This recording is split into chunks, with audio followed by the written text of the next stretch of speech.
A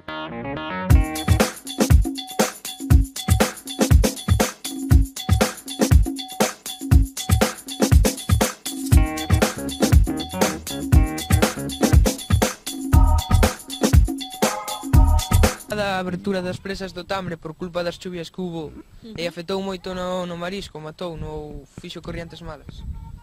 Bueno, tuvemos en outubro, cando houve o peche por Tosina, que estuvo 3 meses pechados os bancos, a extracción, precisamente tuvemos uns días en que choveu moitísimo. E sí que hubo unha mortandade importante de marisco, pero había unhas densidades altas de berberecho, entonces, bueno, o que é a campaña salvouse. O que é a apertura das... claro, estamos nun esteiro. Estamos no esteiro do Tambre. Isto é o esteiro, non? A parte interior da ría. Entonces, dependemos do que é dependemos do río. No 2006 tuvemos unhas perdas moi importantes por culpa da apertura do Tambre, porque se abren a presa e por riba hai ventos do sur, a ría non desauga, baixa a salinidade durante moitos días e eso o marisco non o soporta e morre, non? Entonces, bueno, hai unha comisión de seguimento o que é en Galicia, donde hai varias institucións que deciden como se abre a presa e cando se debe abrir en esas épocas, ca intención pois de preservar tanta seguridade das persoas que están faenando, traballando ou pescando río abaixo, non? A presa abaixo, como para evitar que pode haber grandes mortalidades de marisco. Este ano fíxose un determinado período onde se abre o río ou cada ano cambia? Eso depende da meteoroloxía, según as chuvias que haxa estacionalmente, claro. Abrir a presa nun momento ou outro podría facer imposibilitar máis o marisqueo ou non, verdad? Pois sí, porque tipo de regular o caudal para prever que non teñas que soltar a agua toda xunta e desde logo non soltala na baixa mar, que é cando máis lle pode afectar os baixóns de salinidade que lle afectan ao marisco, claro. Vale, moitas grazas. Unha serie de personas en unhas prazas. Moi ben. Por que se precisa respetar as tallas do marisco? Pois para que o recurso sea sostible, o sea, por darlle pé ao marisco que se reproduza e que vendas unha talla adecuada para a comercialización. Moi ben, e cando non é tempada de mariscar, que cuidados hai que ter na praia? Bueno, aquí marisquéase durante o outono máis o inverno. O sea, dos meses normalmente de outubro a marzo. Da que se pode estender de setembro a abril, pero normalmente de outubro a marzo. Despois deixase descansar os bancos durante a primavera e o verán. A intención de que, precisamente, de que se pode reproducir o marisco e asentar nos bancos. E cando se produce o desove e o reclutamento dos juvenis durante a primavera e o verán. Moi ben, e por último, por que o marisco sai máis cheo unhas veces que outras?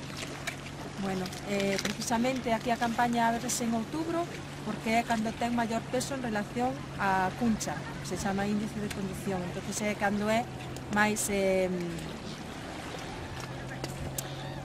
demandado pola industria conserveira, sobre todo, non? E cando acada maiores precios. Entonces, os meses onde ten maior índice de condición, precisamente, pues, desde setembro a novembro. Pues moitas grazas, Liliana. Vale. Hola, bos días. Somos do Colexio Jaime Balmes e podíamos che facer algunhas preguntas. Desde logo, claro. Como afecta a marea vermella aquí ao mar? Bueno, pues bastante, porque normalmente pues, no primavera, verán, outono, pues hai episodios de mareas vermellas. Este ano foi bastante fuerte e hubo unhas perdas moi importantes pola marea vermella, uns 600.000 euros perdéronse de marisco, sí. Como vai afectar este novo puente aquí ao marisco? Bueno, o problema, o que é a ponte está sobre unha zona que xa non era productiva desgraciadamente agora porque estaba xa moi enfangada por efecto das aguas residuais máis da escollera, non?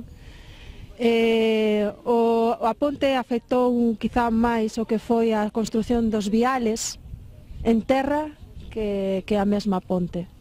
En un futuro, pois a cofradía segue perseguindo que a recuperación dos bancos cerca da ponte, do que é da ponte hacia fora. A ponte non podería cambiar as corrientes?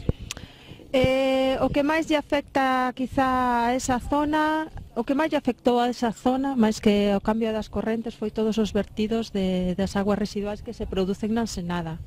E que un proceso natural tamén co tempo é unha zona que tende a colmatarse. Eso, sumado ao efecto da escollera, pois fai que ese sustrato cada vez este máis cheo de fango e non produza. Pero bueno, é algo que en un futuro se podría mellor recuperar.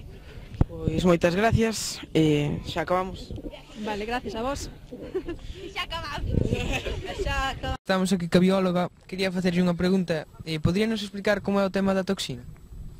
Bueno, pois a toxina está provocada por unhas algas microscópicas que forman parte do fitoplancton, que aparecen en diferentes épocas do ano, non? Entonces eso o que son os bivalvos acumulan no seu corpo. A eles non lle fai mal, normalmente, pero nós cando comemos, sí. Entonces, cando hai eses episodios tóxicos non se pode recoller marisco, porque non se pode eliminar nin en depuradora, nin hai forma de eliminalo. Entonces hai que esperar que no mar pase ese episodio tóxico e despois podese volver a mariscar. Comentaron que a última vez que deu toxina pois foi en outubro, din que hubo unha mala colleita este ano. Vostede cree que tamén é así, que hubo unha mala colleita? Bueno, non hai que relacionar unhas cousas con outras. O que este ano está habendo abundancia de berberecho, pero sí que hubo un parón en outubro por culpa da toxina, non se pudo mariscar eses meses, o marisco estaba aí, pero non se pode, esas semanas, que decir, pero non se podía recoller. Pero bueno, as capturas están sendo boas, outra cousa son os prezos. O puente usted que poida influir no marisco? Preguntamos as dúas mariscadoras, unha dixo que na outra que sí. Podría usted desmentir, inclinar a balanza a un lado?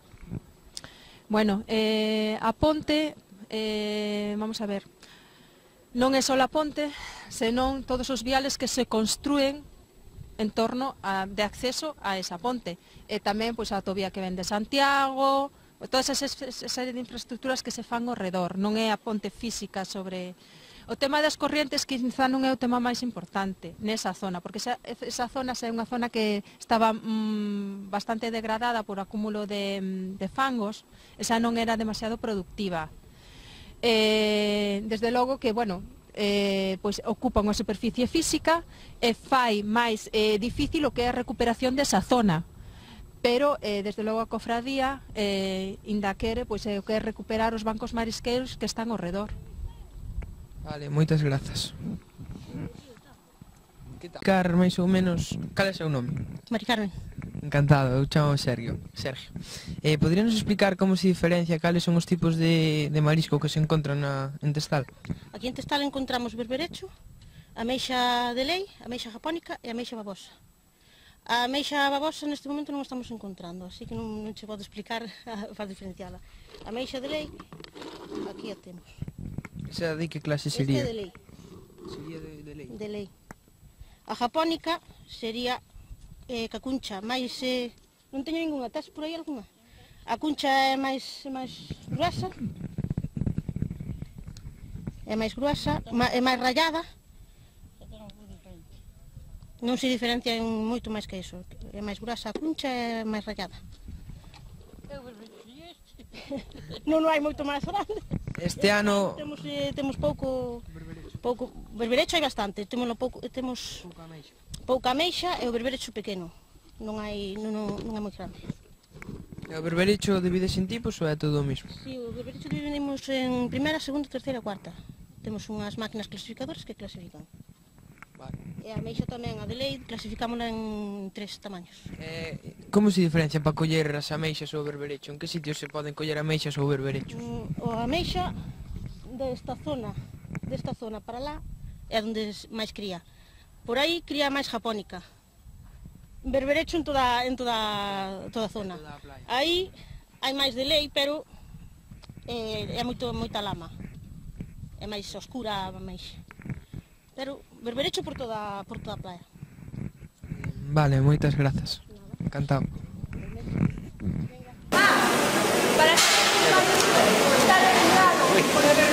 Vale, moi ben.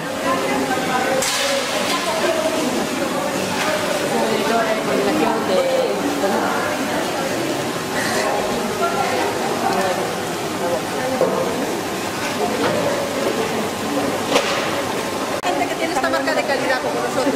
Costa de Río. Vale. Como é? Non sei.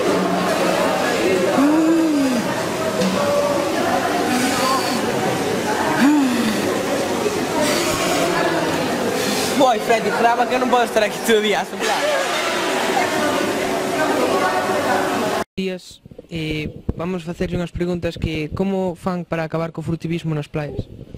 Bueno, o furtivismo foi un aumento en todas as rías e aquí en Noia, bueno, o mellor ter unha vigilancia estricta e moitísima vigilancia, non? Porque nós este ano aumentamos en 6 vigilantes máis, temos agora na campaña temos sobre 30 personas vigilando tanto a pé a flote de noite, cando non é campaña temos sobre 14 personas. É que son persoa cualificada e solo contratada especialmente para eso ou faise turnos entre mariscadores para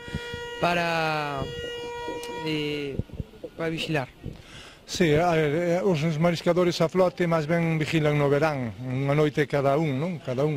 E as mariscadoras de día, igual lle tocan 4 veces ou 5, e bueno, pois vigilan máis ben no verán, non? Por sempre unha axuda, os mariscadores a flota hai 2 anos que empezaron no verán e as mariscadoras se levan bastante tempo, non? Vigilando, pero bueno, cantos máis vigilen os millor, xa que a playa é inmensa, ten unha extensión moi grande, sobre 7 millóns de metros cuadrados, e, bueno, fai falta unha vigilancia estricta, sobre todo na noite, non? Porque agora hai furtivos profesionales, hai o clásico furtivo de día que vai coller un pouco por un arroz, pero hai tamén o clásico furtivo que é profesional, que están vigilando uns desde terra, teñen móviles, teñen traxes de neopreno, teñen rastros, sonse cada 7 ou 8 unha pandilla, que son profesionales, como digo, e teñen collido 300 kilos nunha noite de berberecho, e, bueno, este ano nós reforzamos a vigilancia, colleronos menos, non? Pero hai que ter moita vigilancia para que non se leven o marisco.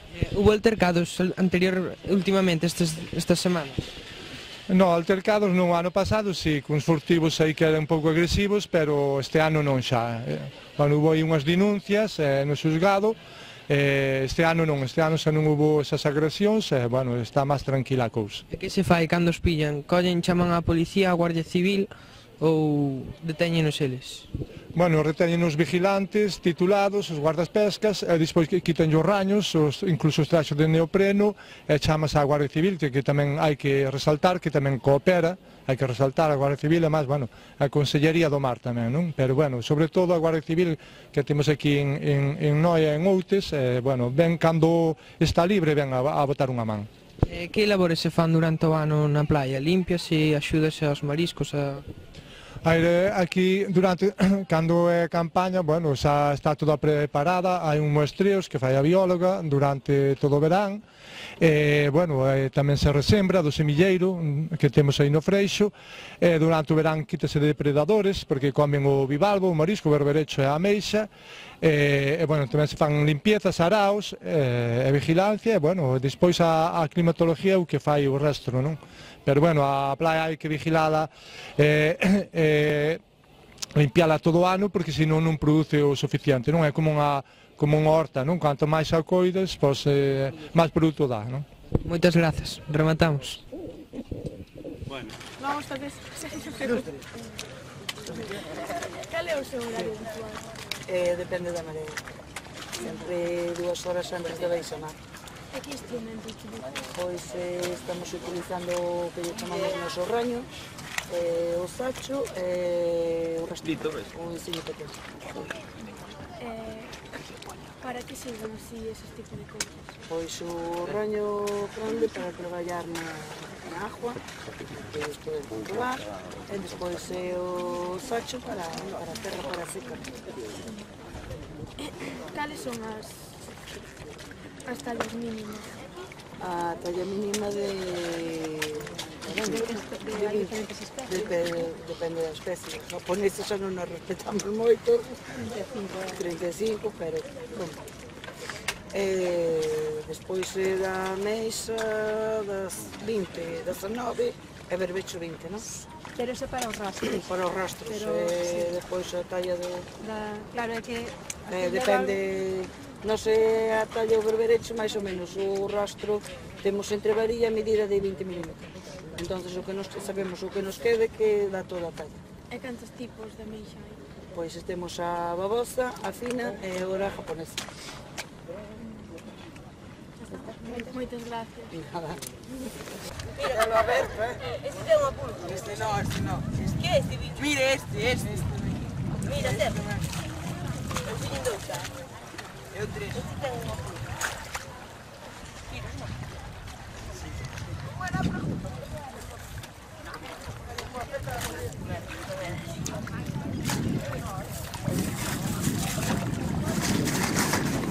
Pero xa coño.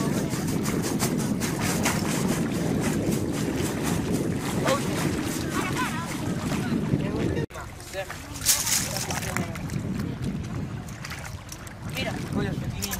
Freddy, mira, xa coño cambio.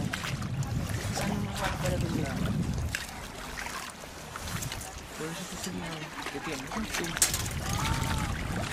Estas de aquí non mucho da agua. Para pasarse por a máquina clasificadora. Non serían nin de cuarta estes que ten na man? Que non? Este? Porque cuarta existe, non? Este non, sí. Este é cuarta. Este é Este cuarta. pode quedar de cuarta, este non. Este Non se queda. Y está. Estoy andando así como se dicen para che quedar en medio. A mí quedou me sentado.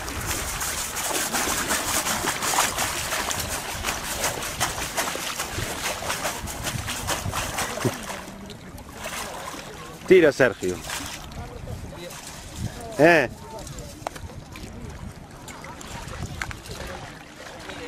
Este xa Pode che quedar na máquina de terceira. Pero non hai moito vento, porque hai moito vento non se oe. Aquí depois pasamos os coros e depois a vos enseña a linear. Van todos pola máquina clasificadora. Esa se che sale todo clasificado. Eso tirou ao mar, xa